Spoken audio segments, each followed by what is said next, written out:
Les sixièmes et dernières journées de la Ligue des Champions et de la Ligue Europa se sont tenues cette semaine, avec des fortunes bien différentes pour les clubs français. Malgré sa défaite à Barcelone, le PSG s'est qualifié pour les huitièmes de finale de la Coupe aux Grandes Oreilles, à l'instar de l'AS Monaco, vainqueur de la finale de sa poule C devant le Zénith Saint-Pétersbourg. Un bilan bien moins flatteur pour l'Hexagone en Ligue Europa, où seul l'en avant Guingamp s'est qualifié pour les 16e à la faveur d'une victoire chez le PAOK Salonique.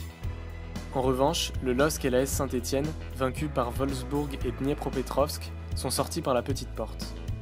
Les phases de poule terminées, l'heure est au bilan. 6e à l'indice UEFA avant le début de la saison, la France voyait la Russie revenir dangereusement, menaçant de lui passer devant et récolter la 3e place qualificative pour les barrages de la Ligue des Champions. Un privilège dont n'avait d'ailleurs pas pu bénéficier le LOSC, logiquement éliminé par le FC Porto l'été dernier. Le Portugal, justement, qui occupait lui la 5e place, loin devant son poursuivant français. Mais 6 mois plus tard, cette situation a bien évolué.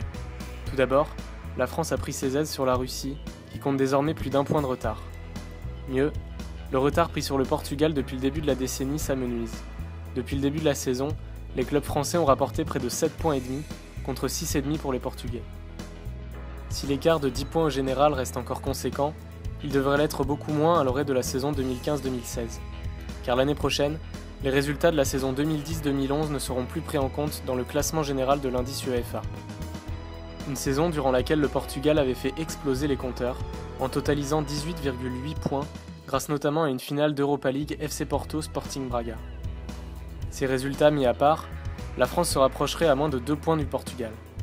Autant dire que la deuxième partie de saison, qui verra les parcours de Paris, Monaco et Guingamp sur la scène européenne, nous en dira plus sur les chances de la France de repasser au 5e rang. Une place qui permettrait au 3e du championnat d'éviter un tour de barrage supplémentaire pour se qualifier pour la phase de poule de la C1, mais aussi et surtout de redorer quelque peu le blason du football français.